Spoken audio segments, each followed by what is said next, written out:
देव अमुचा देव अमुचा देव अमुचा देव अमुचा जीव सकळ जीवांचा देव आहे जवळी आम्हा अंतर्बाह्य देव गोड पुरवे कोडाचे हे कोड देव आहे जवळी आम्हा अंतर्बाह्य देव आम्हा राखे घाली कळी काळाशी काखे देव आहे जवळी आम्हा अंतर्बाह्य देव दयाळ करी तुकयाचा सांभाळ देव आहे जवळी आम्हा अंतर्बाह्य पांडुरंगा करू प्रथम नमन पांडुरंगा करू प्रथम नमन दुसरी चरण संतातिया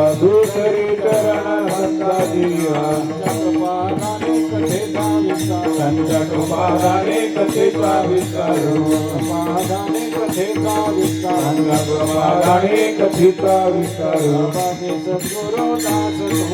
बाबाजी सद्गुरु दास तुका नमो सद्गुरु तुकया ज्ञान दीपा नमो सद्गुरु सच्चिदानंद रूपा नमो सद्गुरु भक्त कल्याण मूर्ती नमो सद्गुरु भास्करा पूर्ण कीर्ती नमो ज्ञानेश्वरा निवृत्ती उदारा सोपान देवा मुक्ताबाई नमो त्रिभुवन पावनी अद्यत्रे जननी देवाची वसुदेव सुतं देवं कंसचाणूरमर्दनं देवकी परमानंदं कृष्णं वंदे जगद्गुरुं ब्रह्मानंदं परमसुखदं केवलं ज्ञानमूर्तिं द्वन्द्वातीतं गगनसदृशं तत्त्वमस्यादिलक्षणम् एकं नित्यं निर्मलमचलं सर्वधी साक्षिभूतं भावातीतं त्रिगुणरहितं सद्गुरुं तं नमामि आत्मरूप गणेश स्मरण सकळ विद्यांचे अधिकरण तेच बंधू श्री चरण श्री गुरुचे ते नमस्कारोनी आता तो पिता महाचा पिता लक्ष्मीचा भरताय शे मने माझी मनीचा पेटला से पिओ माझी पेटला से पिओ माझी मनीचा पेटला से माझी मनीचा पेटला से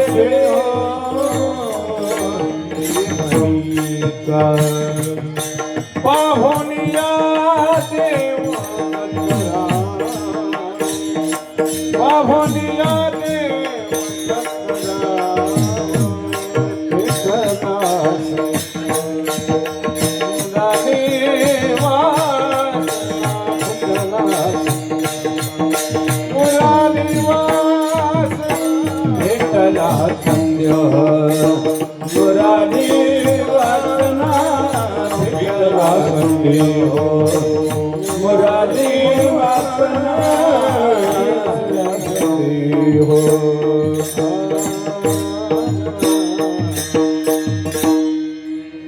देव देव अमुचा जीव सकळ जीवांचा देव आहे जवळी आम्हा अंतर्बाह्य प्रस्तुत प्राप्त प्रसंगी भगवत सेवेसाठी निवडलेला अभंग विश्वसंत श्री जगद्गुरु तुकाराम महाराज यांचा 5 चरणाचा अभंग आहे। या 5 चरणामध्ये संत जगद्गुरु तुकोबरायांचा विषय आहे देव आणि देवाच्या संबंधाने या 5 चरणामध्ये 5 मुद्दे तुकोबरायांनी आपल्याला सांगितले आहेत।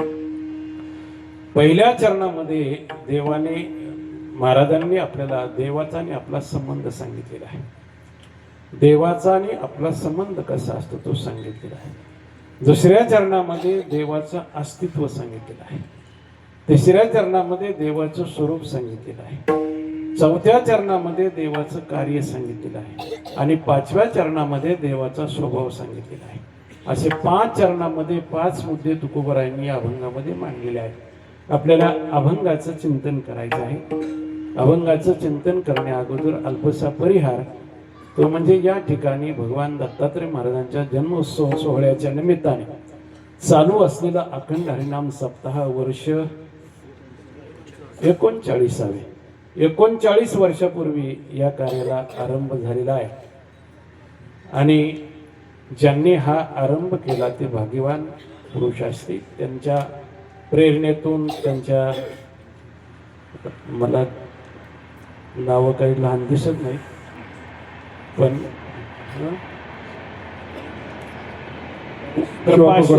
कृपाशीर्वाद वैकुंठवासी हरिभक्तपरायण दीपचंद महाराज मारवडी, वैकुंठवासी रविकांत महाराज शिवापूर यांच्या प्रेरणेतून हा अखंड हरिनाम सप्ताह दत्त जन्मोत्सव सुरू झालेला आहे. आणि या सप्ताहातील ही 2ऱ्या क्रमांकाची सेवा आपल्या संयोजक मंडळाच्या वतीनं, सर्व कार्यकर्त्याच्या वतीनं माझ्या वाट्याला या ठिकाणी आलेली आहे. आणि पूर्वी या सप्ताहामध्ये मी पूर्वी एक कीर्तन केलेलं आहे. मला आठवतं, मला वाटतं 10-15 वर्ष झाली असतील. 15 वर्षापूर्वी या ठिकाणी मी या सप्ताहामध्ये कीर्तन केलेलं आहे. इकडे आमच्या धनीसाहेबांच्या घरी मला वाटतं बरेच दिवस मी कीर्तनं केली. रावसाहेब भाऊ असताना वैकुंठवासी भगवानराव पाटलांच्या पुण्यतिथीच्या निमित्ताने बरेच दिवस कीर्तनं केली. चतुर्थी, श्रावण चतुर्थी असायची. त्यानंतर संतोष पाटलांकडे त्यांच्याकडे एक कार्यक्रम मी केलेला आहे. या सप्ताहामध्ये बऱ्याच दिवसापूर्वी मी एक कार्यक्रम केलेला आहे. आता हा 2रा दिवस माझ्याकडे आलेला आहे. आमचे सर्व महाराज मंडळी, सर्व गायक, वादक, गुणीजन, सर्वांच्या आता नावाचा काही उल्लेख करत नाही, पण मला जास्त नावं सांगायची सवय बी नाही, त्याच्यात वेळ जातो. आपण सगळ्यांचा आदर आपण करून, सर्वांना वंदन करून, आपण संत जगद्गुरु तुकाराम महाराजांचं काय म्हणणं या अभंगामध्ये याचं चिंतन आपण करायचं. कीर्तन हे माध्यम असं आहे की कीर्तनामध्ये जे सांगितलेले विचार असतात ते आपल्यासाठी सांगले असतात. आपल्या जवळचा संबंध त्याचा असतो, फक्त कीर्तनातून तो जोडायचा असतो. संतांचे विचार आणि मानवी मन जोडणारी परंपरा ही कीर्तन परंपरा. ही कीर्तन परंपरा एक संतांचे विचार आणि आपलं मन त्याला जोडलं पाहिजे. म्हणून कीर्तन हे करमणुकीचं माध्यम नाही, कीर्तन हे प्रौढीचं माध्यम नाही, कीर्तन हे भक्तीचं माध्यम आहे. 2 तास आपल्याला ईश्वर चिंतनामध्ये आपला काळ जातो. चिंतने सरेतो धन्य धन्य काळ, सकळ मंगळ मंगळाचे. म्हणून कीर्तनामध्ये जे संतांचे शब्द असतात ते फार त्याचा आपला जवळचा संबंध असतो, फक्त तो जोडायचा कीर्तनामध्ये असा आहे. जोडण्यासाठीच हे कीर्तन माध्यम आहे. म्हणून संत जगद्गुरु तुकाराम महाराजांचा विषय या अभंगामध्ये देव आहे. देव हा विषय त्यांचा का, तर त्यांचा प्रमुख विषय तो देव झाला. आपल्या जीवनामध्ये 2 गोष्टी असतात मानवी जीवनामध्ये, एक मुख्य आणि दुसरं गौण. जे मुख्य ठरलेलं असतं आपल्या जीवनामध्ये त्याला आपण प्राधान्य दिलेलं असतं, आणि जे गौण असतं त्याला गौणत्व दिलेलं असतं. आपण भौतिक पसारा जो आहे तो मुख्य मानलेला आहे आणि देव आपण गौण मानलेला आहे. म्हणजे देव गौण मानलेला आहे, बाकीचा पसारा मुख्य मानलेला आहे. संतांचं जीवन तसं नव्हतं. त्यांनी मुख्य देव मानलेला होता, बाकी सगळा पसारा गौण मानलेला होता. बाकी सगळं जे आहे भौतिक जे आहे ते गौण मानलेलं होतं आणि देव मुख्य मानलेला होता. मानवी जीवनामध्ये संतांचे विचार असे आहेत की मानवी जीवनाचं मुख्य काय असेल तर देव आहे. असं एक सूत्र आहे, मुख्यतस्तु महत् कृपयैव भगवत कृपा निषाद्वाम. मुख्य म्हणजे भगवंताची कृपा जीवनामध्ये व्हावी, हा त्यांचा मुख्य उद्देश होता संतांचा. म्हणून त्यांनी मुख्य देव ठरवला आणि बाकी सगळं गौण ठरवलं. मग काय काय गौण ठरवलं, संत तुकोबरायांची प्रमाण आहे. ते म्हणतात जन तन धन केले तर नाही समान.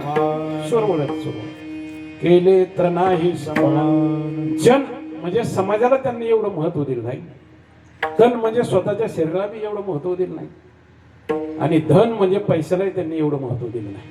या 3 गोष्टी त्यांनी गौण मानल्या आणि देव मुख्य मानला. असं तुकाराम महाराजांचं जीवन आहे. त्यांनी देव मुख्य मानला बाकी सगळ्या गोष्टी गाऊन मांडल्या. राजे छत्रपती शिवरायांनी त्यांना पाठवलेला नजराणा, तो नजराणा सुद्धा त्यांनी स्वीकारला नाही, तर तो परत पाठवला.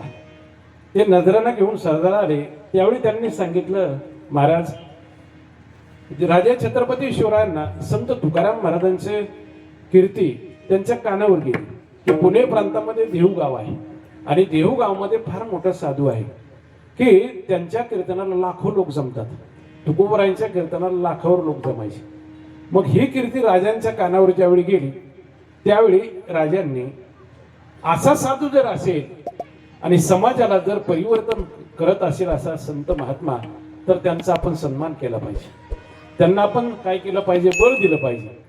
म्हणून साधूला भेटायला जायचं असेल तर काही सरदार पाठवले आणि काही सोन्याच्या वस्तू, काही अलंकार वगैरे पाठवून दिले. देहू गावला ते आल्यानंतर तुकाराम महाराजांना भेटले. सरदार, आम्ही राजांचे सरदार आहोत आणि तुम्हाला भेटायला आलो आहोत आणि काही तुम्हाला भेट वस्तू आणल्या आहेत, त्याचं स्वीकार तुम्ही करा आणि राजांचं आमंत्रण स्वीकारा. तुकोबराय म्हणले, मी आमंत्रण स्वीकारतो, पण तुम्ही आणलेल्या ज्या वस्तू आहेत ना, त्या वस्तू ज्या ठिकाणी गरज नाही त्या ठिकाणी ते आलेल्या आहेत. ज्या वस्तू ज्याला ज्याची गरज आहे त्याच्याकडे ते गेल्या पाहिजेत. समुद्रात पाऊस पडून उपयोग नाही बरं का, समुद्रात पाऊस पडून उपयोग नाही. ज्याला भूक नाही त्याला जीव घालण्यात उपयोग नाही बरं का, आणि ज्याला भूक नाही त्याला जीव घालण्यात उपयोग नाही. दिवसात दिवा लावून उपयोग नाही आणि समुद्रात पाऊस पडून उपयोग नाही. तसे ज्याला गरज नाही त्याच्याकडे हे वस्तू आल्या त्याचा उपयोग नाही. का, विरक्त माणसं जी असतात ते बाकीचे सगळे त्यांनी गवून मांडले असतात. आजही जगामध्ये विरक्त माणसं आहेत की त्यांनी त्या गोष्टी गवून मांडलेल्या आहेत. विरक्तस्य तृणम निष्प्रहस्य तृणम जगत. निष्प्रह माणसाला जग गवतासारखं वाटत असतं बरं का. खरा क्षत्रिय आहे त्याला रणांगण गवतासारखं वाटतं. दानशूर माणसाला धन गवताप्रमाणे वाटत असतं. विरक्त पुरुषाला भार्या गवताप्रमाणे वाटत असते. तर निष्प्रह माणसाला जगच गवतासारखं वाटतं. जग हे गवताप्रमाणे वाटतं. म्हणून एक साधू महात्मा रस्त्याला बसलेला होता, असा पाय पसरून बसला होता, फक्कड महात्मा, आणि तो त्याला काही जगाचं भान नव्हतं. तो त्याच्या महिमेमध्ये, भक्तीच्या महिमेमध्ये, देव स्वरूपामध्ये असा तो बसलेला महात्मा. राजाची स्वारी पाठीमागून आली. ते राजाचे दूत पुढे आले आणि सांगितलं, महाराज, राजाची स्वारी आलेली, तर तुम्ही थोडस बाजूला सरकून बसा. त्यांना सांगितलं, तो राजा असेल पण मी महाराज आहे. मी कोण आहे? महाराज आहे. तो राजा असेल, बघ एक करा, एवढे पाय पसरले ना तेवढे ते आकडा. त्याला सांगितलं, ज्याला हात पसरायची सवय तो पायाकडे, मला हात पसरायचा मी पाया करणार नाही. असेल गरज तर जाईल बाजूने राजा. विरक्त पुरुषाला, निष्प्रह माणसाला जे गवतासारखं वाटत असतं. संत जगद्गुरु तुकाराम महाराजांचं जीवन हे निष्प्रह होतं. का, तर त्यांचं जीवनच असताना सगळ्या बाजू संपन्न होतं. काय काय त्यांच्याकडे होतं. ज्याच्याकडे संपन्नता असते तो माणूस बाकीचा जास्त विचार करत नसतो. त्यांची संपत्ती मोठी होती, सन्मान मोठा होता, साक्षात्कार मोठा होता आणि साधना मोठी होती. या चार बाजू त्यांच्या मोठ्या होत्या. संपत्ती त्या काळात चरित्रामध्ये वर्णन आहे की 65 लाखाच्या सावकारकीचं वर्णन आहे त्यांचं. नुसती सावकारकी 65 लाखाची त्या काळात, म्हणजे त्याला 400 वर्ष होत आहे. 400 वर्षाच्या काळात जर 65 लाखाची सावकारकी असेल तर हजारो एकर जमीन इंद्रायणी नदीच्या काठाची, हजारो एकर जमीन त्यांची इंद्रायणी नदीच्या काठाला, सावकारकी 65 लाखाची रुपयाची. म्हणजे संपत्ती मोठी होती, सन्मान मोठा होता. राजा छत्रपती शिवरायांनी त्यांचं जीवन ज्यावेळी जाणलं त्यावेळी ते कीर्तनात येऊन बसायला लागले. म्हणजे सन्मान मोठा होता, साक्षात्कार मोठा होता की पांडुरंग परमात्मा त्यांची कामं करत होता बरं का. आणि साधना मोठी होती. पतंजली ऋषीने योगसूत्र तयार केली, नारद महर्षीने भक्तिसूत्र तयार केली, शांडिल्य ऋषीने धर्मसूत्र तयार केली, व्यास ऋषीने ब्रह्मसूत्र तयार केली आणि संत तुकाराम महाराजांनी सगळ्या समाजाकडे पाहून नामसूत्र तयार केली. एक एक नामस्मरण, त्या नामाचा महिमा समाजाला कळून दिला. सगळ्यात सोपं आहे, सर्वांना शक्य आहे, त्याची गरज आहे आणि ते फल देणार आहे. या सगळ्या गोष्टी समजून सांगून सगळ्यांना जी दिली ती नामसूत्र दिली. आणि म्हणून जगद्गुरु तुकाराम महाराज सर्व गुण संपन्न असल्यामुळे त्यांना बाकीचा विषय फक्त एक त्यांचा झाला, तो म्हणजे देव. हो बरं का, विषय तो झाला त्यांचा, देव विषय झाला. आणि देव विषय झाल्यामुळं त्यांना बाकी सगळ्या गोष्टी कमी वाटल्या, गौण वाटल्या. देवाचं महत्व त्यांना समजलं, देवाचं सामर्थ्य त्यांना समजलं, परमेश्वराची शक्ती त्यांना समजली आणि खरं स्वरूप जे आहे ते देवाचं त्यांना समजलं गेलं, म्हणून बाकी सगळ्या गोष्टी त्यांनी गौण मानल्या बरं का. म्हणून आपल्या पुढे जर अलंकार टाकला, बघा आपल्या पुढे जर अलंकार टाकला तर आपण अलंकार पाहतो की हा कानातला दागिना आहे का, नाकातला दागिना आहे का, का गळ्यातला दागिना आहे, हे दागिना आपण पाहतो. पण तोच दागिना जर सराफाच्या समोर टाकला तर तो किती कॅरेटचं सोनं आहे तो पाहत असतो. तो म्हणत नाही हा दागिना आहे, तो सोनं या रूपाने त्याला पाहतो. आपल्या समोर जर एखादा गाडगं मांडलं, घट मांडला, तर त्या घटाचा आकार आणि त्याची नक्षी आपण पाहतो. पण कुंभार ती नक्षी पाहत नाही, मग ती माती कोणत्या क्वालिटीची ती पाहत असतो बरं का. आपल्या समोर जर कापड टाकलं तर आपण कापडाचा कलर आणि क्वालिटी पाहतो. पण ज्यानं कापडच तयार केलं तो त्याच्यातला तंतू पाहत असतो. हा तंतू कोणत्या कापसाचा आहे किंवा कोणत्या धाग्याचा आहे असं तो पाहत असतो. संत मुक्ताबाईंनी चांगदेवाला उपदेश करताना असाच एक अभंग सांगितलेला आहे. मुक्ताबाई वर्णन करतात,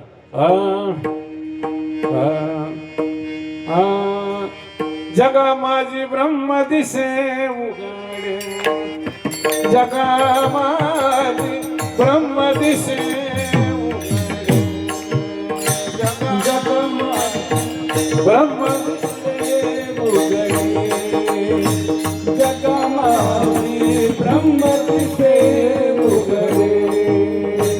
एकची सोने नानाने, एकची सोने नानाने, हे बाई आणि मुगडे, जगामध्ये ब्रह्म दिसे उघडे, जगामध्ये ब्रह्म दिसे उघडे. एकची माती नानाया, एकची माती नानाया, पाणी आणि सुगडे, जगामध्ये ब्रह्म दिसे उघडे, जगामध्ये ब्रह्म दिसे उघडे. एकची कापड नाना तंतू, एकची तंतू नाना कापड, हे पाकुटे आणि लुगडे, जगामध्ये ब्रह्म दिसे उघडे, जगामध्ये ब्रह्म दिसे उघडे. म्हणे मुक्ताबाई ऐक सांगया, म्हणे ऐक चांगया, म्हणे मुक्ताबाई ऐक चांगया, म्हणे मुक्ताबाई ऐक चांगया, म्हणे मुक्ताबाई ऐक चांगया, खरे आणि रोकडे, जगामध्ये ब्रह्म दिसे उघडे, जगामध्ये ब्रह्म दिसे उघडे.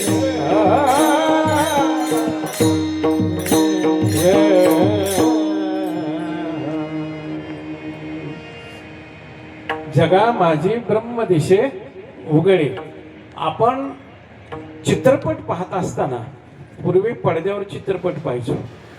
चित्रपटाकडे आपलं तोंड असायचं पडद्याकडे, पण दाखवणार आपल्याला दिसत नसायचा. दाखवणारा पाठीमागं फिल्म फिरवायचा आणि पुढे पडद्यावर चित्रपट दिसायचा. आता या चित्रपटाची अशीच उभी ज्ञानोबरायांची ज्ञानेश्वरीमध्ये आहे की सो मायेचे आडवस्त्र लावून खेळवी एकला सूत्र, बाहेरी नटी छाया चित्रण 84 लक्ष.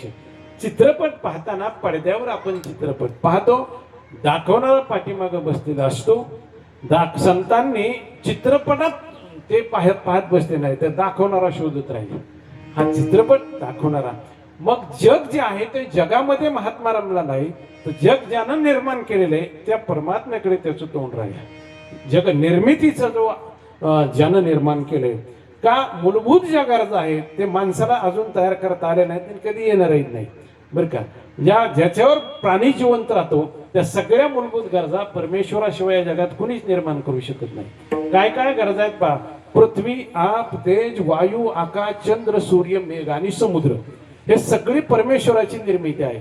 याच्यातलं केवढा मोठा माणूस झाला म्हणजे त्याला हवा तयार करता येईल का, सूर्यप्रकाश तयार करता येईल का, त्याला चंद्र तयार का, हे मूलभूत गरज आहे. हवा 2 मिनिट नाही मिळाली तर एकही प्राणी जिवंत राहणार नाही. आणि अशी हवा कुठल्याच माणसाला आतापर्यंत तयार करता येईल, पण त्याच्यात लोड शेडिंग नाही, खोड शेडिंग हे असलं काही नाही. सूर्यप्रकाशामध्ये काय, आता सौर ऊर्जा तर त्याच्यावर खूपच तयार झाली आता.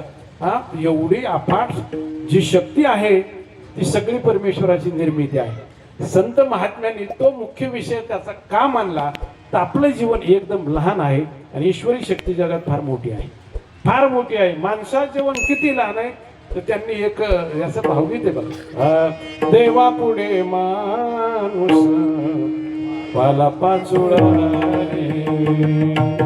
शक्ती पुढे माणसाचं जीवन पाला पाचोळ्यासारखं आहे. म्हणून विषय देव झाला. जगद्गुरु तुकाराम महाराज म्हणतात देव हा विषय जो आहे तो अत्यंत महत्वाचा आहे, पण सर्वांसाठी मात्र त्याचा वेगळा वेगळा अनुभव आहे बरं का. पाणी जसं एकच आहे पण त्याचे परिणाम वेगळे वेगळे पिकामध्ये दिसून येतात, पिकामध्ये परिणाम वेगवेगळे दिसून येतात. ज्ञानोबरायांची ओवी, जीवनाची उदका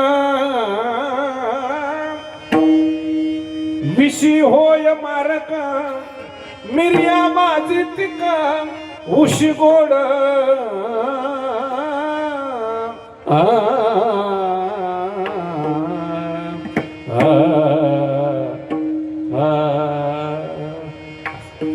उसाचं पाणी एकच पाणी एकच आहे, पण विषामध्ये जर मिसळलं तर ते मारक ठरते. तेच पाणी विषात मिसळलं तर मारक ठरतं. तेच पाणी मिरच्याला गेलं तर तिखट होतं, ऊसाकडे गेलं तेच पाणी तर ते गोडी घेऊन येतं बरं का. ऊसाकडे गोड, संत तुकाराम महाराजांचं असंच एक प्रमाण आहे बा. मोहरी कांदा ऊस एक वापा भिन्न रस, एक वापा भिन्न रस, एक वापा भिन्न रस. मोहरी कांदा ऊस एक वापा भिन्न रस, एक वापा भिन्न रस, एक वापा भिन्न रस. मोहरी कांदा ऊस, मोहरी कांदा ऊस एक वापा भिन्न रस, एक वापा भिन्न रस, एक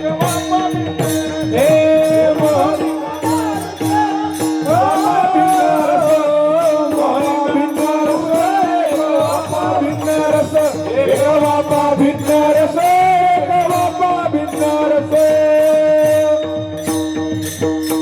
संत तुकाराम महाराज म्हणजे एकाच वाप्यात मोहरी आहे, कांदा आहे, ऊस आहे, हे 3 पीक आहेत. पाणी तिघांना गेले पण चव प्रत्येकाची वेगळी वेगळी.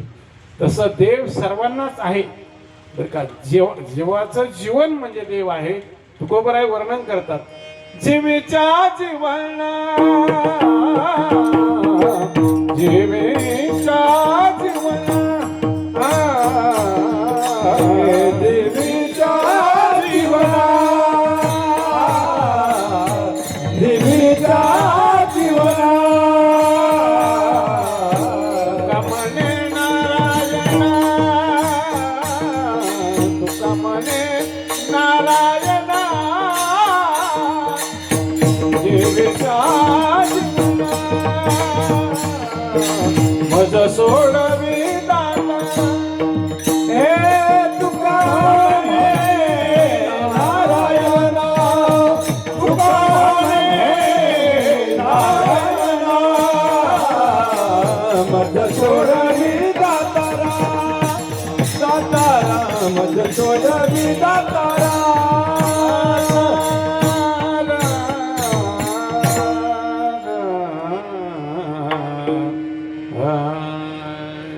जीवेच्या जीवना तुका म्हणे नारायण.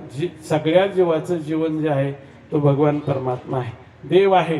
आपलं सगळ्यांच्या हृदयस्थ असलेले तत्व जे आहे ते देवच आहे सगळ्यांचं जीवन. पण सगळ्यांना मात्र त्याचा परिणाम वेगळा वेगळा आहे.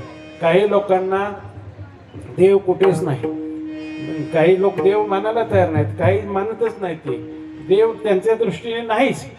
काही काही मानतात पण कधी कधी मानतात. कधी अंगाला जर ताप आला तर ते देवाला मानतात. अंगाला एखादा प्रसंगाला ते देवा अंधारात सापडलेला माणूस एखादा, त्याला रस्त्यानं चालता चालता उशीर झालेला आहे, प्रवासामध्ये गाव दूर आहे, एकटाच आलेला आहे, अंधार पडलेला आहे, अंधारात तेवढ्यात ढग आलेले आहेत, विजांचा कडकड होऊ लागलेला आहे आणि पावसाचा पाऊस येईल असं वाटतंय. आता जोडीदार कोणी नाही, अंधारात सापलेला माणूस आहे, आता त्याला काय आठवण सांगा बरं. आता तो म्हणतो राम राम राम राम राम राम राम म्हणतो, पण कुठपर्यंत? गावात येईपर्यंत. एकदा उजेडात आला की तो म्हणतो मेरे अंगणो मी. त्याचं बदलूनच जातं फार ते. प्रसंगात फक्त देव आठवतो, काहींना कधी कधी आठवतो, पण काहींना मात्र सतत आठवतो बरं का. सतत आठवणारे संत असतात, त्यांना सतत, जसं काही प्राणी असतात पाण्यामध्ये राहतात आणि बाहेरही राहतात बरं का. काही प्राणी समजा बेंडकुळी पाण्यातही राहते बाहेरही राहते, पान मासा आहे, साप आहे, तो पाण्यातही राहतो बाहेर राहतो, मगर पाण्यातही राहते आणि बाहेरही राहते, कासव पाण्यातही राहतं बाहेर राहतं, पण एकच प्राणी असा आहे की मासा, तो पाण्याच्या बाहेर राहू शकत नाही. महाराज त्याच्याबद्दल ओवी लिहितात आणि त्याच्याबद्दल संतांची प्रमाण अनेक आहेत. तुकोबराय वर्णन करतात, जीवना वेगळी मासोळी, जीवना वेगळी मासोळी, जीवना वेगळी मासोळी, जीवना वेगळी मासोळी,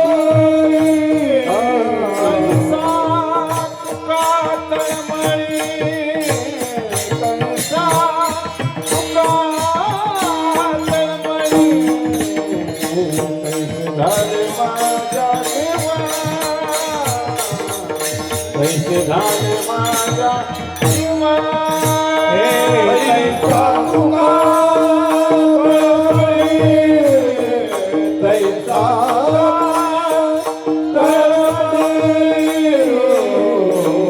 पैसे झाले माझ्या जीवा, पैसे झाले माझ्या जीवा.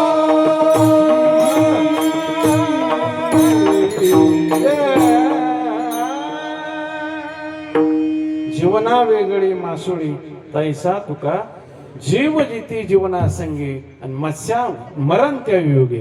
मासा पाण्याच्या बाहेर टाकल्यानंतर क्षणभर सुद्धा राहत जिवंत राहू शकत नाही. जगद्गुरु तुकाराम महाराज, संत महात्म्यांचं जीवन असं असतं, देव सोडून त्यांचं जीवन राहत नाही, सतत रात्र आणि दिवस पांडुरंगा. म्हणून त्यांची जी कीर्ती अजरामर झाली त्याचं कारण आहे, मुख्य विषय आहे तो देव झाला. म्हणून आज कितीही काळ गेला तरी संतांची नावं जगामध्ये ताजी राहिली. याचं कारण का? मुख्य विषय त्यांचा देव झालेला होता. आणि म्हणून जगद्गुरु तुकाराम महाराज म्हणतात, सगळ्यांना जरी पाणी सर्वांना आवडतं तरी सुद्धा मासा त्याच्याशी आनंदी असतो.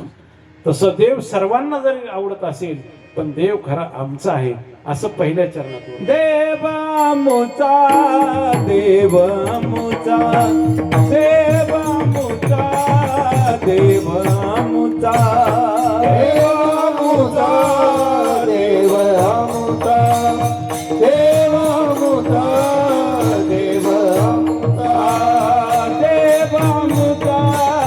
देव आमचा, देव आमचा, देव आमचा,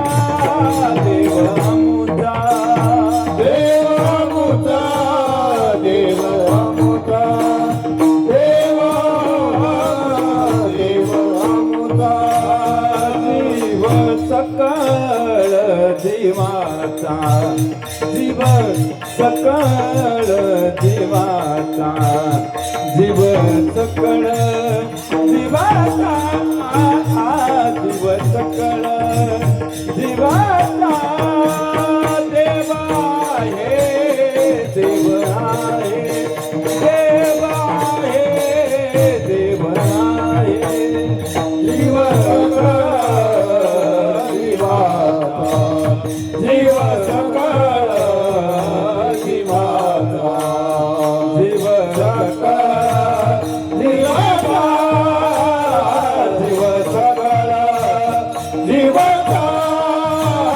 देव आहे, देव आहे, देव आहे, देव आहे, देवा मुचा, देवा मुचा, जीव सकळ जीवाचा जीव सकळ जीवाचा जीव सकळ जीवाचा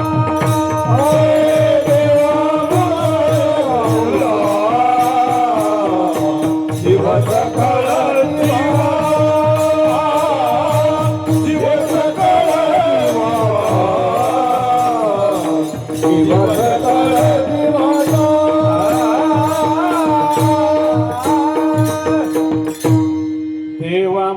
देवा मुचा जीव सकळ जीवांचा. ते म्हणले सर्वांना देव आवडतो, पण आम्हाला मात्र तो देव आमचा आहे. एक गुरु एका श्रीमंत शिष्याच्या घरी आले एकदा भेटायला. शिष्य श्रीमंत होता, त्याच्या घरी आले, पण त्याला जो बोध दिलेला होता अगोदर, तो त्याचा बोध कुठपर्यंत गेला आहे? काय वरपांगी आहे. वरपांगी परमार्थ वेगळा आणि अंतकरणात शिरलेला परमार्थ वेगळा असतो. वरपांगी परमार्थ म्हणजे कदाचित ते सोंगही ठरू शकतं बरं का, पण जो अंतरंगात शिरलेला परमार्थ आहे तो मात्र तो अंगीभूत बांधलेला परमार्थ असतो. मग शिष्याला जे गुरु विचार करतात की याला आपण दिलेलं ज्ञान आहे हे अंतकरणापर्यंत गेलेलं का वरवरच राहिलेलं आहे, म्हणून त्याची परीक्षा पाहण्यासाठी त्याच्या घरी गेले. फार मोठा बंगला होता आणि बंगल्यात प्रवेश केल्यानंतर बंगल्याच्या बाहेर जे बगीचा होती, पहिलं गुरु महाराजांनी विचारणारे शिष्या ही बगीचा कोणाची आहे? तो म्हणला महाराज ही सगळं काय ही देवाची बगीचा देवाची. बरं बरं. आत प्रवेश केल्यानंतर अनेक मौल्यवान वस्तू होत्या. गुरु महाराज बोट करायचे, हे कोणाचे रे? ते शिष्याने सांगितले हे देवाचे महाराज. बरं बरं. हे सगळं सामुग्री सगळे देवाचे. हो हो, सगळ्या वस्तू देवाच्याच आहेत. बरं बरं. तिजोरी कपाडी सगळं देवाचं म्हटलं. वरत्या मजल्यावरती घेऊन गेला. देवाला फार चांगला बनलं होतं देवघर. देवघर विचारलं शिष्या, अरे देवघर कोणाचं आहे? महाराज हे सुद्धा देवाचंच आहे. मग देवाच्या मूर्तीकडे बोट केलं गुरु महाराजांनी. ही देव कोणाचा? तो म्हणला देव फक्त माझा आहे. हे सगळं देवाचं आहे, पण देव माझा आहे. देव माझा हीच माझी सत्यवाचा. म्हणजे देव कसा आहे? तो माझा आहे, बाकी सगळं देवाचं आहे. हे सगळं आपल्याला गरज म्हणून आपल्याला परमेश्वराने दिलेलं आहे बरं का, पण देव मात्र आपला आहे. ही गरज सगळ्यांना दिलेली आहे देवानं. जेवढे प्राणी जन्माला घातले त्या सगळ्यांची व्यवस्था त्यानं केलेली आहे. पहा, कबीर महाराज म्हणतात ज्याला भूक लागली त्याच्या अन्नाची व्यवस्था त्याने केलेली असते. म्हणून आधार असलेले प्राणी आपल्या आधारावर जगतात, पण निराधार प्राणी सुद्धा जगात उपाशी राहत नाही. त्यांना भूक लागली की त्यांची व्यवस्था होते. कबीर महाराजांचा एक अभंग असा, मूंगे के पाँव में घुंघरू बाजे वो ही अल्लाह सुनता है.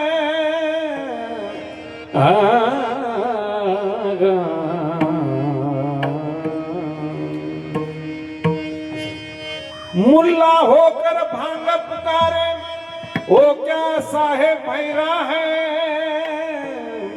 मूंगे के पाँव में घुंघरू बाजे वो ही अल्लाह सुनता है. अरे मुंगीच्या पायात बांधलेल्या घुंगराचा सुद्धा आवाज त्याला जातो. एक ज्ञानेश्वरीतली ओवी एकदा स्वामी विवेकानंदांनी वाचली की ज्ञानेश्वरीत अशी ओवी आहे की आदनी घातली हरळ होते अमृताचे तांदूळ तरी भुकेची वेळ राखे श्री जगन्नाथो. म्हणजे आपल्याला जर भूक लागली तर त्या परमेश्वराला कळते. प्राण्याला भूक लागली की त्याची व्यवस्था तो करतो. म्हणून त्याला भूक लागली, ज्याला भूक लागली त्याची व्यवस्था होते. म्हणून वेळी माणसं बघा, हवे रोडने चालणारी वेळी माणसं मेन हवेने चालले. गटुडं असतं बेसलारी मोकळ्या बाटल्या तुटक्या चपला याचं गटुडं बांधलेलं असते, डोक्यावर घेऊन ते चालतात. पण त्यांना भूक लागल्यानंतर त्यांना कोणाचा आधार नसतो.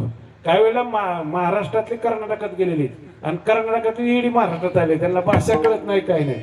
आता त्यांना भूक लागल्यावर त्यांना आधार आहे कोणाचा? त्यांना कोणाचाच आधार नाही, तरी ते सुद्धा उपाशी राहत नाहीत. त्यांना भूक लागली, परमेश्वर त्यांना एखाद्या ड्रायव्हरला बुद्धी देतो, देव वेळेला बघू काहीतरी. ती ड्रायव्हर खाली गाडी उभा करून त्याला काय करतो, वडापाव देऊन टाकतो, त्याची भूक भागून जाते. अशी प्रत्येकाची भूक जाणतो. स्वामी विवेकानंद म्हणले मला जर अनुभव आला तर मी मानतो. काही माणसं असतात जगात मध्ये की त्यांना अनुभव आला तर ते त्या गोष्टी मानतात, तसे ते विश्वास ठेवत नाही. ते म्हणजे मला जर अनुभव आला तर मी मानणार, नाही तर मानणार नाही. मग स्वामी विवेकानंद एकदा प्रवासामध्ये रेल्वे स्टेशनवर असे थांबले.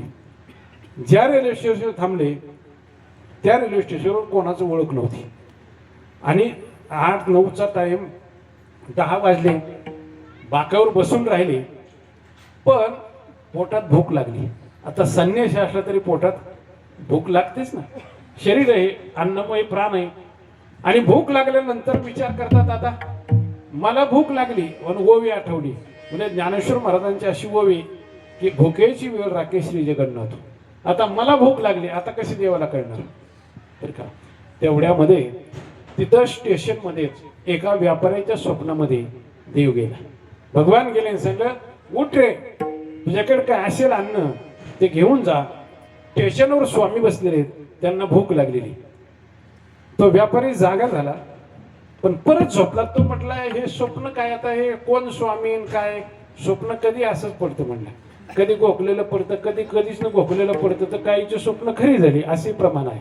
काहीचे स्वप्न मंदोदरीचं स्वप्न खरं झालं, तुकाराम महाराजांचं स्वप्न खरं झालं, राजा जनकाचं खरं, अशी बरेच बहिणाबाईंचं स्वप्न खरं झालं अशी प्रमाण त्याला आहे. पण काही वेळेला काही कधीच न घोकलेलं स्वप्नात येतं, काही वेळा घोकलेलंच स्वप्नात येतं. एकानं लॉटरीचं तिकीट फाडलं दिवसभर घोकला आपलाच नंबर लागावा. जे झोपल्यावर त्याला स्वप्न पडून त्याचाच नंबर लागला आणि मिळाले ना त्याला 5 लाख रुपये. 5 लाख रुपये मिळाले. मोजण्यामध्ये इतका गुंग झाला सकाळी 8 वाजले तरी जागाच होईना. त्या मंडळीने त्याला उठवलं, उठा ऊस तोडायला जायचं, उठा म्हणले. त्याला जागा झाली अशी कान ठेळी ठेवून बायकोच्या. ते म्हणले मारता का. तो म्हणला घोटाळा केला. तो म्हणला 4 लाख मोजली आणि 5व्या लाखाचा घोटाळा तू केला. 4 लाख मोजित होतो म्हणलं मी आणि 5व्या लाख म्हणला पदरात पडायचा तेवढ्या तू जागा केलं म्हटलं. ती म्हटली मग पैसे द्या, दाखवा ना पैसे. मग ते गप बसलं. कारण स्वप्न हे खरं म्हणता येत आणि खोटं म्हणता येत नाही. स्वप्न जर खरं म्हणवतं पैसे नाहीत आणि खोटं म्हणवतं गाल सुटला त्या पाहिजे. एवढ्या जोरात कान दिली ठेवू त्यानं बरं का. म्हणजे स्वप्नातलं कधी कधी असं घोकलेलंच येतं. कधी कधी ज्ञानेश्वर महाराजांची ओवी येलाय जागतेने जर वाशीजे जेने ध्याने भावना भावीजे डोळा लागत खेळू देखीजे त्याची स्वप्न. जागृत अवस्थेमध्ये केलेले चिंतन कधी कधी स्वप्नामध्ये येतं. आता हे स्वप्न पडलं तो जागा झाला आणि परत झोपला तो माणूस. परत भगवान स्वप्नात गेले आणि सांगितलं अरे उठ ना, तुला सांगतो ना स्वामींना भूक लागली, उठ लवकर. तो जागा झाला परत झोपला. म्हणलं काय नाही स्वप्न असेच पडतात म्हणलं, एकदा हे सुरू झालं की असंच होतं म्हणलं. परत मात्र भगवंताने मग त्याला जागा नाही केलं. ते झोपेत आहे तोपर्यंत त्याच्या कानाखाली तिने ठेवली. असा आवाज झाला का नाही, खाडकन आवाज झाला. उठून बसला. मग तो गाल चापला तर 5 बोटं उमटली होती. तू म्हणला याच्यात काहीतरी घोटाळा दिसतो हो म्हटला. ज्या अर्थी म्हणला गालात एवढ्या जोरात बसली, बोटं उमटलीत म्हणलं कुणीतरी हाणलंय मला. आणि कोण स्वामी म्हणलं भूक लागली असं स्वप्न पडतंय. जाऊ द्या म्हटला, काय आपल्या टोपल्यात ते घेऊन चला. टोपल्यात 2 चपात्या होत्या, भाजी होती, ती ताटामध्ये घेतली आणि स्टेशनवर बघायला गेला. तर स्टेशनवर भगव्या कपड्याचा फेटा बांधलेला एक तरुण असणारा कुणीतरी बसलेला दिसला. तो म्हटला हे स्वामी दिसतात बरं का, हे स्वामी दिसतात. म्हणून तो जवळ गेला आणि स्वामी डोळे झाकून बसले होते. विवेकानंद डोळे झाकून बसले होते. तेवढ्यामध्ये त्यानं ताट समोर मांडलं आणि सांगितलं स्वामी जेवण करा. स्वामींनी डोळे उघडले तर ताटून तो माणूस पुढे दिसला. अरे मला भूक लागली, तुला कुणी सांगितलं. त्यानं गाल पुढं केला. मला हे कुणी सांगितलं मला माहित नाही, पण 5 बोटं उमटलीत म्हणला. माझ्या गालावर 5 बोटं उमटलेली, मला कुणी सांगितलं हे सांगता येत नाही म्हटले. मग स्वामींना सत्य वाटलं की सगळ्यांची भूक भागत होतो भगवान. म्हणून त्यानं सांगितलं, शिष्यानं सांगितलं महाराज हे सगळं त्याचं आहे, फक्त तो मात्र माझा आहे बरं का. एक दादू पिंजारी म्हणून एक संत होऊन गेले. त्यांचे प्रमाण आहे असं, तन भी तेरा मन भी तेरा, तन भी तेरा मन भी तेरा, तेरा पिंड प्राण सब कुछ तेरा है लेकिन तू है मेरा, हे दादू का ज्ञान. अरे सगळं तुझं आहे पण देवा तू मात्र माझा आहे. म्हणून तुकाराम महाराज म्हणतात देव आमुचा, देव आमुचा जीव सकळ जीवांचा. सगळ्या जीवाचं तो जीवन आहे पण देव मात्र आमचा आहे. या पहिल्या चरणामध्ये तुकोबरायांनी संबंध सांगितलेला आहे, देवाचा आणि आपल्या जीवनाचा संबंध सांगितलेला आहे. दुसऱ्या चरणामध्ये देवाचं अस्तित्व तुकोबरायांनी वर्णन केलं आहे. देव आहे देव आहे देव आहे देव आहे देव आहे देव आहे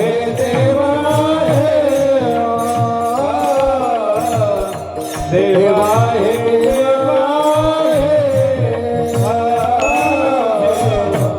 देव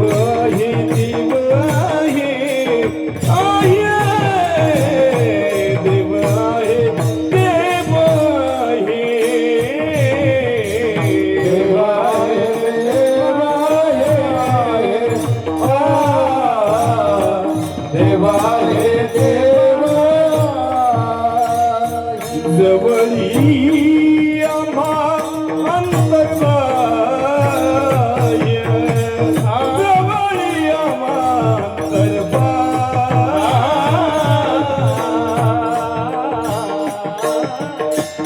जवळी आम्हा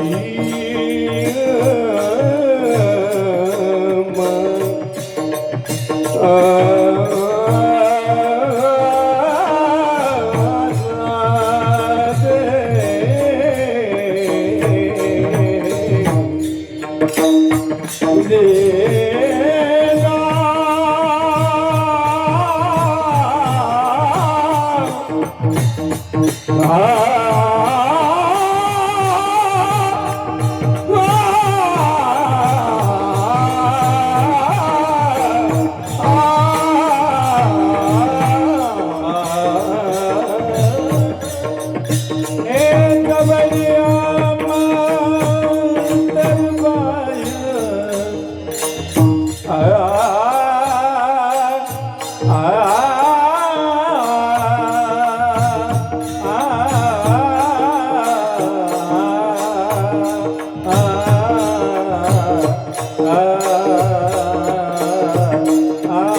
जवळी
देव आहे जवळी आमांतर बाहे.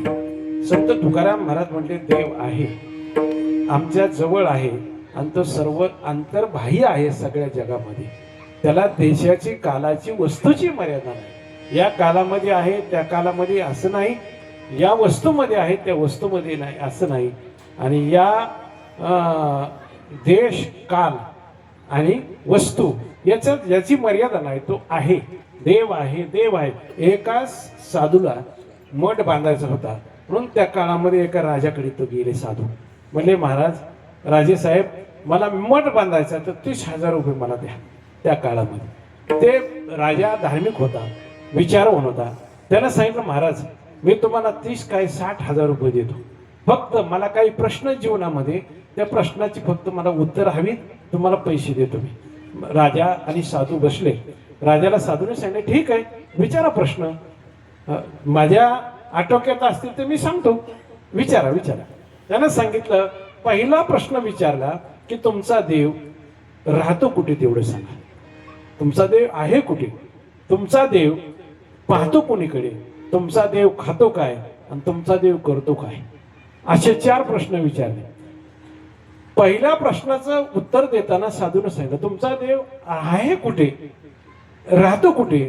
त्या साधू महाराजांनी सांगितलं राजा 1 ग्लासभर दूध आणून दे. 1 ग्लास दूध आणलं आणि दूध समोर ठेवल्यानंतर राजाला साधूनं प्रश्न विचारला, राजा दुधामध्ये तूप कोणत्या बाजूला आहे तेवढं मला सांग. दुधामध्ये तूप आहे ना, मग दुधाच्या कोणत्या बाजूला तूप आहे तेवढं सांग. त्यानं सांगितलं महाराज दुधामध्ये तूप असं आहे की ते सर्व व्यापून राहिलेलं आहे. व्यापलेलं आहे ना, हो. मग साधूनं सांगितलं असा तो देव आहे, तो व्यापून राहिलेला आहे. बर दुधामध्ये तूप आहे पण ते आपल्याला लगेच मिळत नाही ना, मग त्याला प्रक्रिया करावी लागते. त्या दुधाचं दही बनावं लागतं, दह्याचं मंथन करावं लागतं. मंथन म्हणजे ताक करावं लागतं, त्याच्यातून लोण्याचा गोळा निघतो, तो कढवल्यानंतर मग आपल्याला हातामध्ये तूप येतं. मग राजानं साधूनं सांगितलं महाराज दुधातील तूप काढण्यासाठी जर प्रक्रिया आहे तर जगातला देव ओळखण्यासाठी किंवा देव पाहण्यासाठी काही प्रक्रिया नाही का. तो मोहगम दिसतो का तू, त्याला सुद्धा प्रक्रिया आहे. प्रक्रिया केल्याशिवाय त्याची प्रक्रिया सांगितली. ज्ञानोबरायांची ओवी तैसा प्रतिपाद्य जो ईश्वर तो व्हावया लागी गोचरू, श्रुतीचा निरंतरू अभ्यास करणे. देवाच्या साईडचं ज्ञान मिळवलं तर आपल्याला देव कळेल. आपल्याला वेगळ्या वेगळ्या साईडची ज्ञान वेगळी वेगळी साईड आहेत. प्रत्येकाची सायन्स साईड वेगळी, शाळेत आर्ट साईड वेगळी, कॉमर्स साईड वेगळी, LLB ची साईड वेगळी, डॉक्टरीची साईड वेगळी, इंजिनिअरची साईड वेगळी. प्रत्येकाच्या साईड वेगळ्या आहेत. त्याचा अभ्यासक्रम वेगळा आहे, त्याची पदवी सुद्धा वेगळी, त्याची पुस्तकं वेगळी वेगळी प्रत्येकाची, प्रत्येक साईडची. तसं देवाचं सुद्धा एक साईड आहे, त्याची पुस्तकं आहे, त्याची सुद्धा अभ्यासक्रम आहे, त्याची सुद्धा पदवी आहे. हे सगळं आहे पण त्या साईडचा अभ्यास केल्याशिवाय ते कळत नाही. आता आपल्याला त्या साईडचा अभ्यासच नसतात, लोकांचा अभ्यास करत नाहीत. म्हणतात कुठे देऊन दाखवा ते प्रक्रियेने कळतो ना. एखादा तू बालवाडीतला मुलगा उठला तो म्हटला मी कॉलेजचा पेपर देईल, कसं शक्य होईल? हा, त्याला अभ्यासाशिवाय कसं शक्य होईल? भगवान सांगतात की अभ्यासाशिवाय तुम्ही माझ्यापर्यंत येणार नाहीत. गीतेमध्ये सांगतात अभ्यासप्य समर्थोशी मत्कर्म परमं भव मदर्थमपि कर्माणि कुर्वन् सिद्धिमाप्स्यसि. अभ्यासाहून घन पारता मग ज्ञान, ज्ञानापासून ध्यान विशेष येते. बरं का, अभ्यासाने काय साध्य होणार नाही. अभ्यासाने या जगामध्ये अभ्यासाने सगळं साध्य, फक्त अभ्यास केला पाहिजे.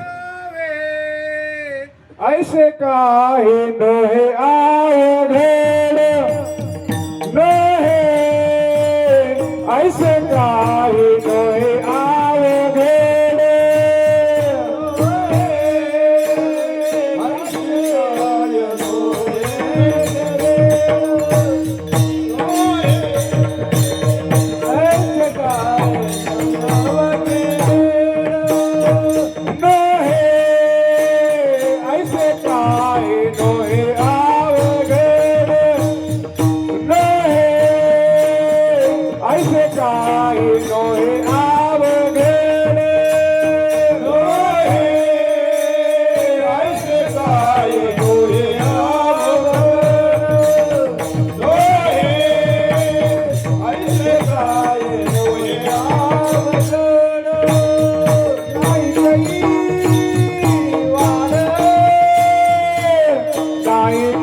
वाढ तोची वैर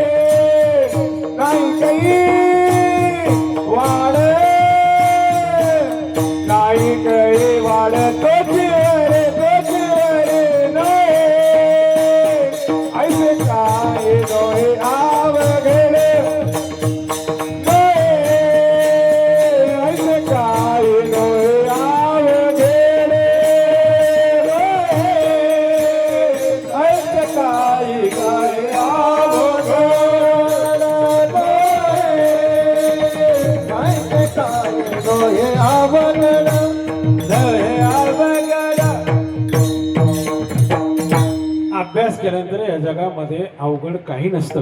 असाध्य ते साध्य करीत असायास, कारण अभ्यास तुका म्हणे.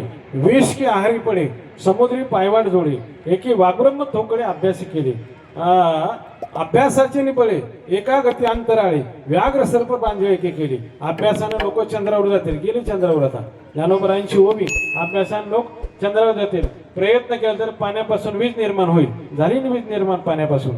आता फक्त ज्यांनी शोध सांगितला म्हणजे लावला अलीकडे, हे शोध संशोधन सगळी पहिली ग्रंथामध्ये आहेत.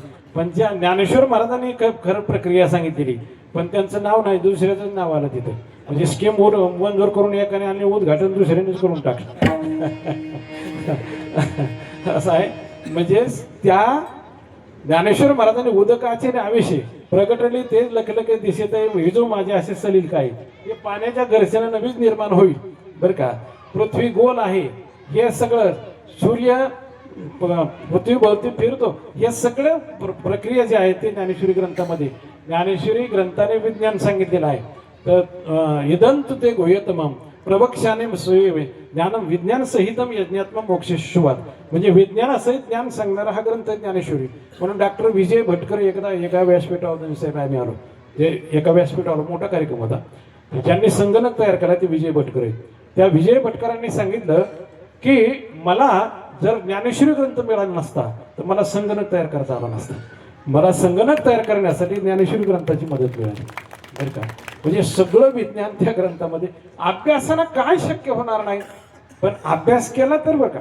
आता लोक अभ्यासच करत नाहीत, म्हणतात कुठेही देव दाखवा देऊ. अभ्यास करा ना, अभ्यास केल्यावर मनानेच कळन तुम्हाला. अभ्यास नाही केल्यावर बरं का. शाळेमध्ये एका मुलाला 95% मार्क पडले तरी तो रडायला लागला. 95% मार्क पडणारा मुलगा रडायला लागला. त्याला विचारलं, बाळ रडतो का? 95% मार्क पडली तुला? तो म्हणला अजून 4% पडायला पाहिजे. म्हणजे 99% मार्क पडायला पाहिजे, एवढा मी अभ्यास केला होता. तू काय म्हटला? 4% कमी पडली म्हणून रडायला लागला. आणि त्याच वर्गात नापास झालेला हसतच घरी निघाला. गुरुजींनी सांगितलं चंबू गाबाळे नापास. त्याचं नाव चंबू नाव गाबाळे होतं. पाठी दप्तर डोक्यावर घेतलं आणि हसतच घरी निघाला. आई वडिलांनी पाहिलं, ज्या अर्थी बाळ हसत आला त्या अर्थी या वर्षी बरं झालं असते काय, सलग 3 वर्ष नापास झालं पोरगं. आईने विचारलं, बाळ ज्या अर्थी हसत आला त्या अर्थी या वर्षी बरं झालं? तो मला ठरलं त्याच्यात बदलच नाही झाला, नापास झाला. म्हणजे नापासच झालं. हसायला काय झालं? तो मला जुन्या पुस्तकावरच भागल, नवी घ्यायची बनबन नाही तुम्हाला. 95% मार्क पाडणारा विद्यार्थी रडतोय बरं का, आणि नापास झाला हसत. त्याच्या पुढे एक विद्यार्थी निघाला.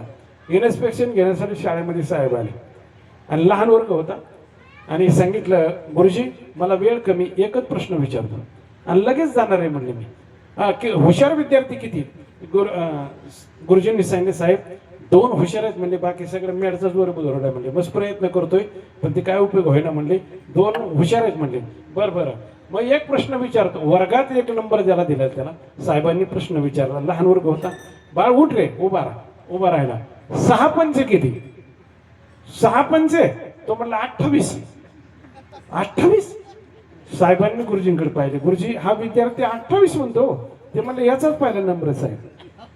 28 म्हणतो ना, याचाच पहिला नंबर. बरं बरं, बस खाली. दुसरा 2 नंबर ज्याला दिला त्याला उभा केलं. बाळ त्याच प्रश्नाचं उत्तर दे. 6 पंचे? तो म्हणला 90. 90 म्हणलं. साहेब हसले, म्हणले हा तर 90 म्हणतो गुरुजी. म्हणले साहेब याचाच दुसरा नंबर आहे. म्हणजे बाकी विद्यार्थ्याला विचारू नको काय, ते म्हणजे सगळे 200च्या पुढे चालणार आहे. 6 पंचे म्हणलं की 200च म्हणणार आहेत. अरे ते म्हणले याला कसा पहिला नंबर दिला? 28 म्हणतोय. म्हणले हा प्रयत्नवादी. गेल्या वर्षी 6 पंचे 26 म्हणत होता, या वर्षी 28 राहिलं. मला पुढची गॅरंटी वाटते 30 वर जाईल पुढच्या वर्षी, म्हणून पहिला नंबर.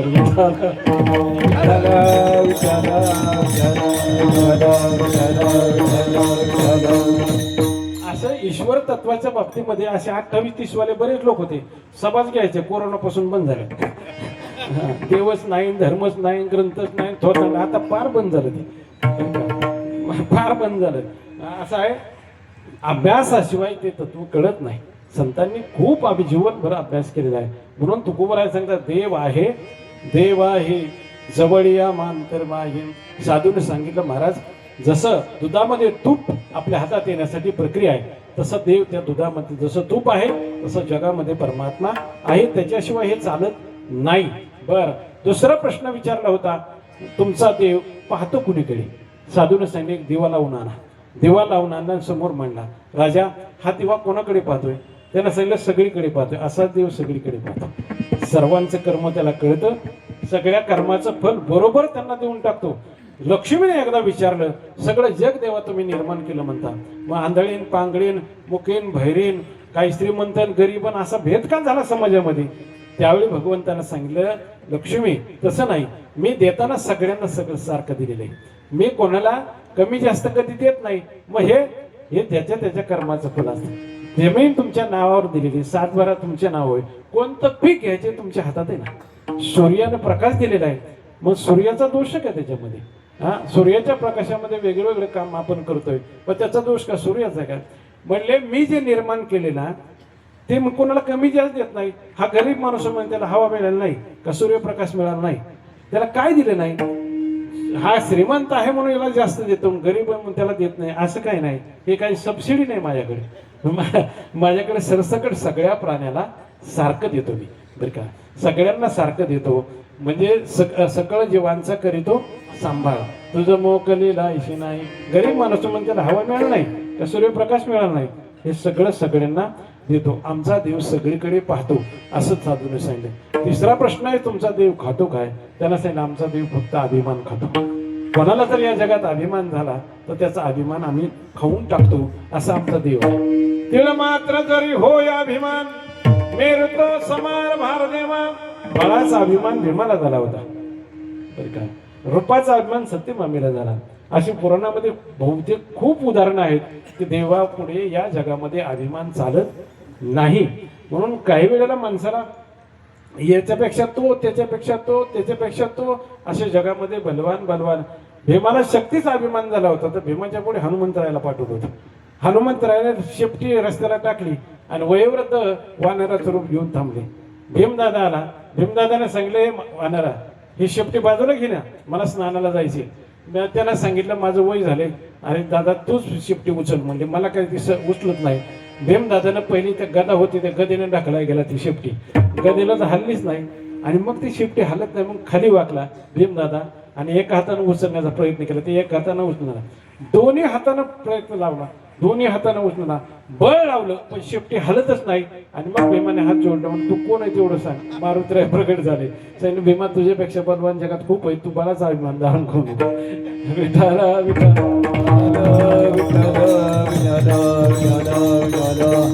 काही माणसाला संपत्तीचा अभिमान असतो. आपल्याकडे संपत्तीचा अभिमान आहे.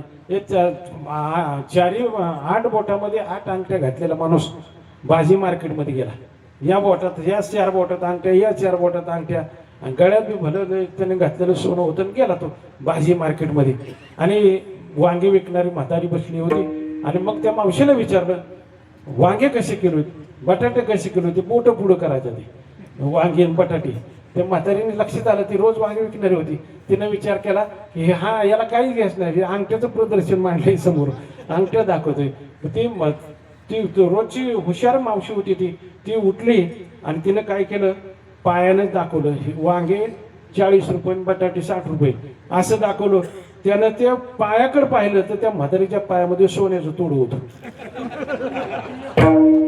तिच्या पायात काय होतं, एवढं मोठं तोड होतं, ते सोन्याचं होतं. यानं दोन्ही नेहरूच्या खिशात हात घातले चालायला.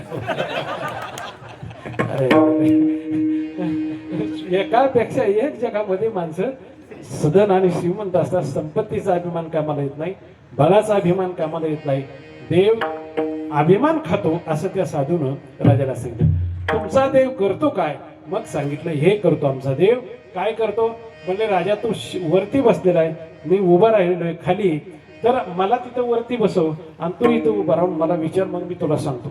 मग राजाने साधूला वरती बसवलं आणि राजा खाली आला. विचारलं, तुमचा देव करतो काय?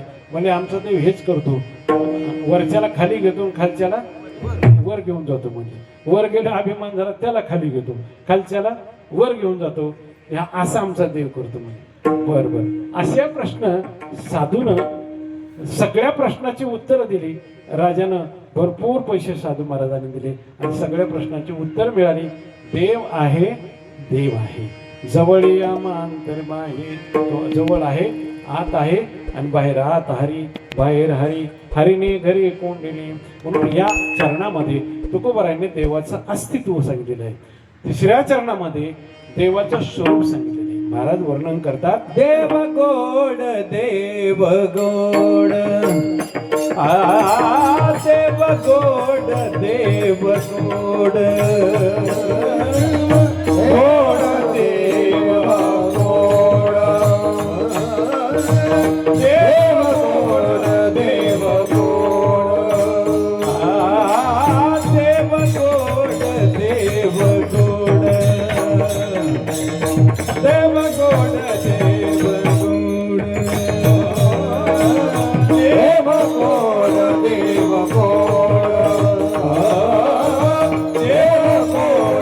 देव गोड पुरे गोड सकळाही पुरे गोडाचे गोड पुरे गोडाचेही गोड देवाये देवाये देवाये देवा पुरवी गोडाचे गोड पुरवी गोडाचे गोड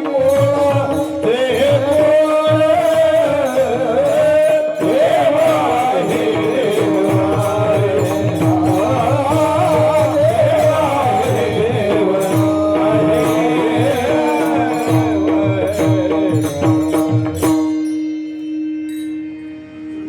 देव गोड देव गोड. पुरवे गोडाचे हे गोड देव गोड आहे, त्याचं रूप गोड आहे, त्याचं नाम गोड आहे, असं जगद्गुरु तुकोबाराय वर्णन करतात. गोड आहे त्याचं रूप. एक तुलसीदास महाराज म्हणून संत होऊन गेले. तुलसीदास महाराजांना ते फक्त रामाचे भक्त होते, फक्त रामाला मानायचे, रामाची सेवा करायची, रामाचं दर्शन घ्यायचं, बाकी कुठल्या देवाचं दर्शन घेत नसे. आणि मग यात्रेकरू यात्रेला निघाले म्हणजे त्यांना तुलसीदास महाराजांना सांगायचे, अहो चला आम्ही यात्रेला चाललेलो आहे, चला तुम्ही. मी ते म्हणायचे नाही नाही मला जमत नाही, मी फक्त एकाच देवाची पूजा करतो, एकाच देवाला मानतो. बरं ठीक आहे, आमच्या बरोबर चला, फिरायला तर चला ना आमच्या बरोबर, हा पाहायला चला. पाहण्यासारखं खूप आहे, दक्षिण भारत उत्तर भारत सगळीकडे पाहण्यासारखं आहे बरं का.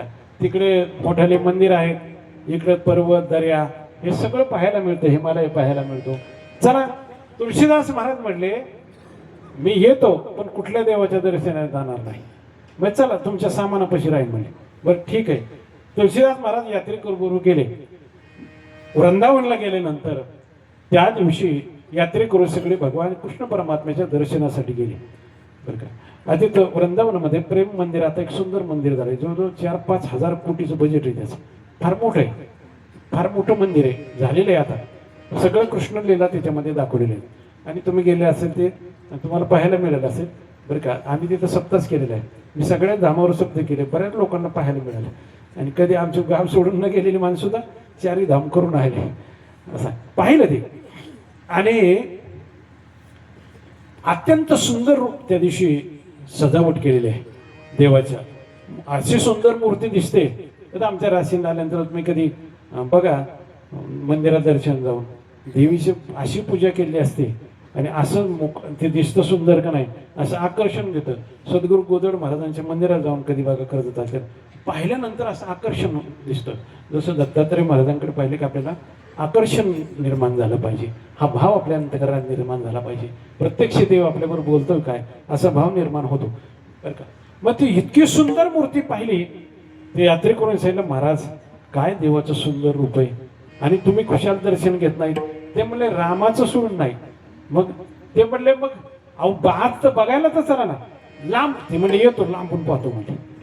तुळशीदास महाराज गेले आणि लांबून पाहिलं तर भगवंताच्या हातामध्ये बासरी, सुंदर बासरी आहे आणि बासरी तो वाजवायचा भगवान.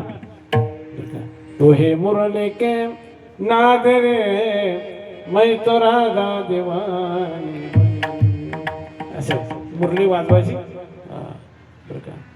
जरा धीरे से बजाना मुरली बजाने. बासरीचा असा पेहराव आहे, सुंदर रूप आहे.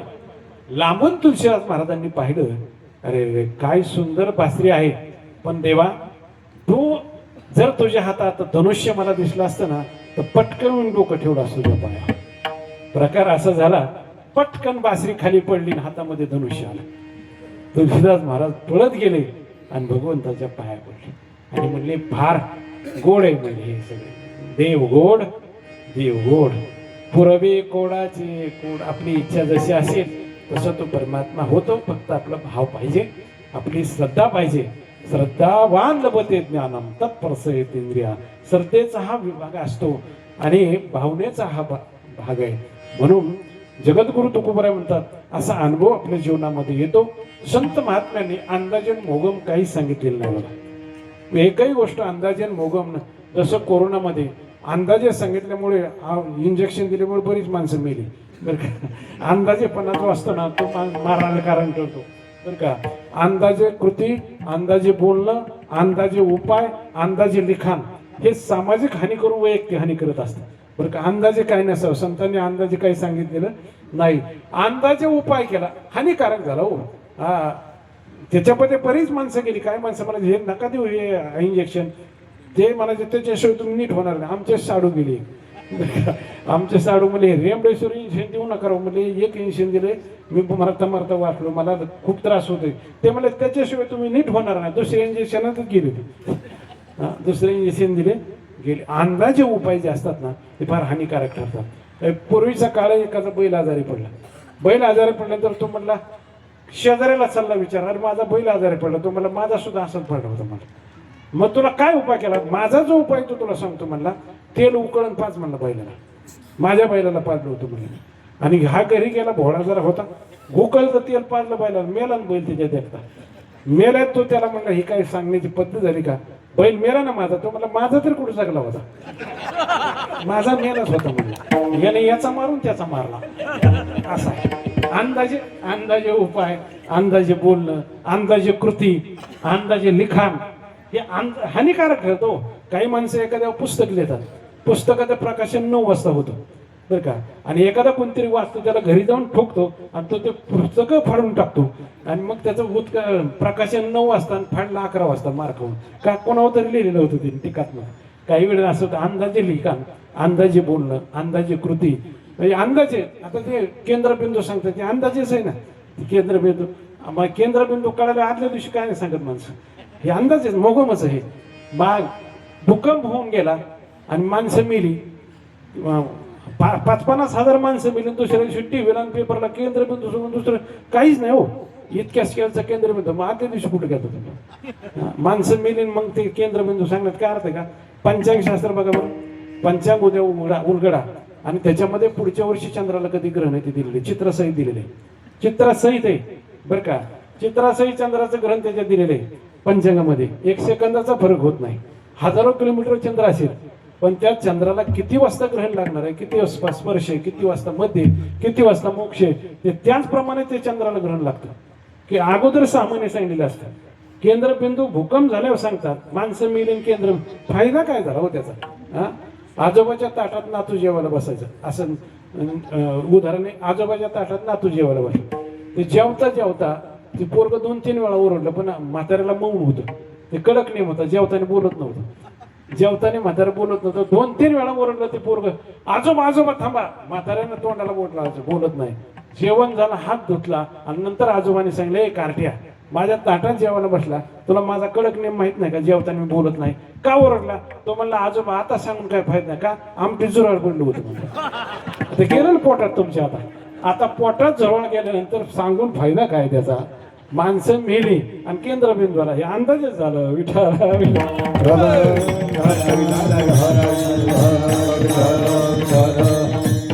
शास्त्र साधू संत हे अंदाजे काही सांगत नसतात, ते करेक्ट म्हणजे करेक्ट असतं.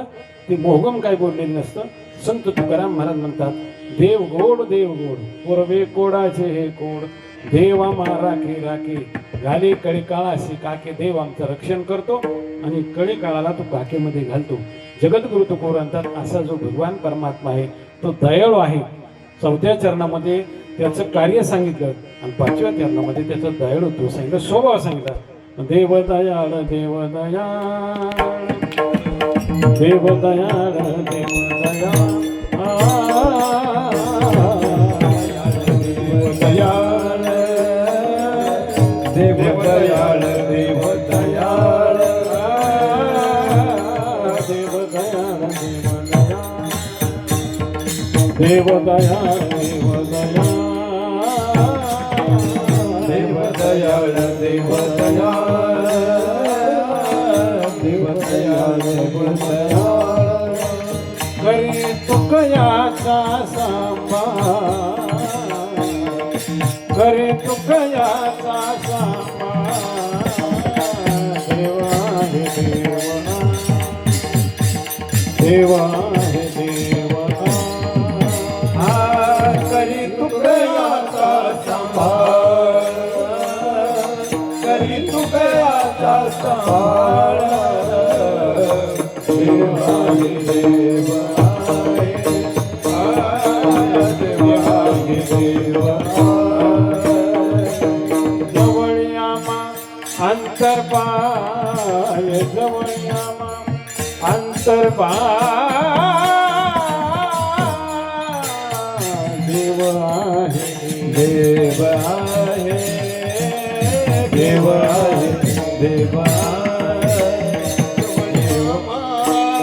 अंतर्बाह्य ध्रुवयामा अंतर्बाह्य देव आहे देव आहे देव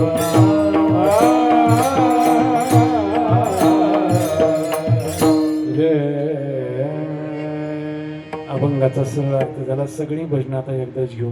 आपली वेळ संपली. विठोबार जय जय गोपाल कुमार कुमारी गोपाल कुमार जय जय गोपाल कुमारी गोपाल कुमार गोपाल कुमारी गोपाल कुमार कुमारी गोपाल कुमार जय गोपाल कुमार गोपाल कुमार गोपाल कुमारी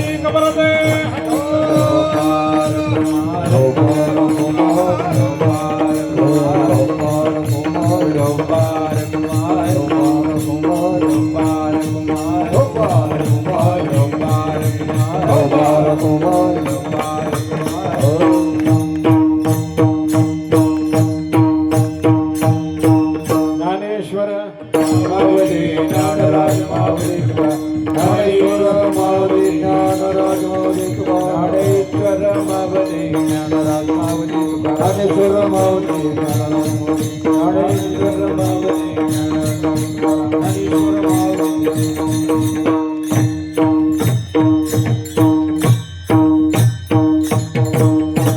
अल्पशा पद्धतीप्रमाणे अभंगाचा सर्वार्थ झाला. कीर्तनाची मर्यादित वेळ संपली. सर्व देवमान्य श्रोते, माता भगिनी, सर्व तरुण वर्ग आणि सर्व क्षेत्रातील सर्व मंडळी या ठिकाणी आमचे सगळे महाराज मंडळी, मृदंगवादक, पेटी मास्तर सर्वांच्या समोर झालेली सेवा भगवत चरणी समर्पित करतो. याच ठिकाणी पूर्ण विराम देतो. जगद्गुरु तुकाराम महाराजांचा संदेश आहे, जीवनामध्ये संतांची कृपा संपादन करा आणि परमेश्वराचा प्रसाद मिळवा. संतांनी केलेली कृपा आणि देवाचा मिळालेला प्रसाद माणसाच्या जीवनाची उंची वाढवतो आणि म्हणून या दोन गोष्टी जीवनामध्ये घडाव्या. कृपाया केली संतजनी माझी अलंकारिली वाणी, प्रीती हे लाविले कीर्तने तुका चरणी तसे.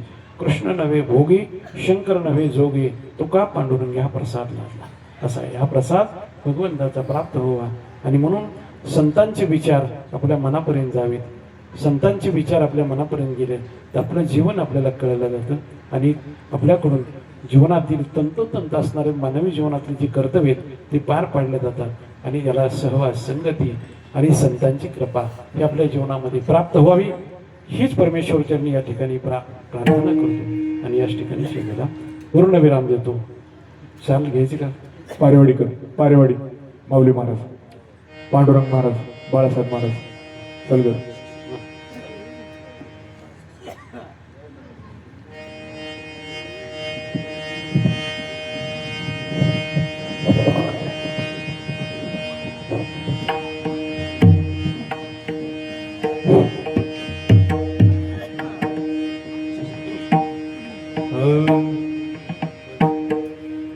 देव दयाळ दयाळ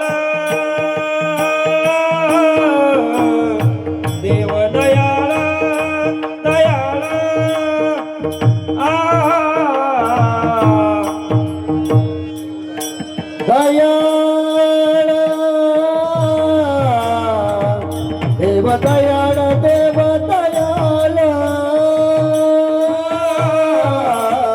देव दयाळ दयाळ देव दया देव दयाळ आ देव दयाळ देव दयाळ देव दयाळ देव दयाळ आ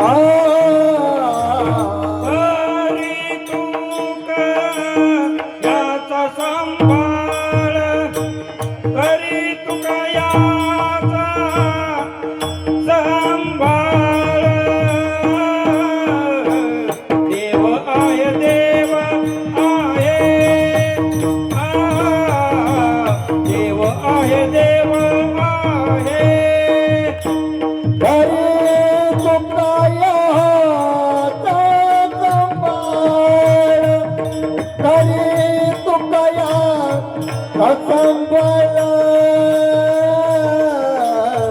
देव आहे देव आहे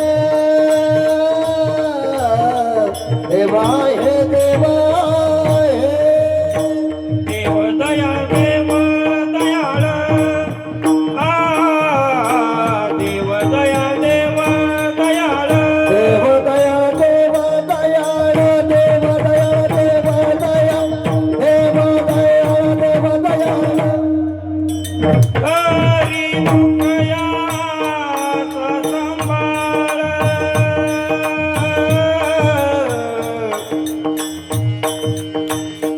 हरी तुकया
हरी तुकया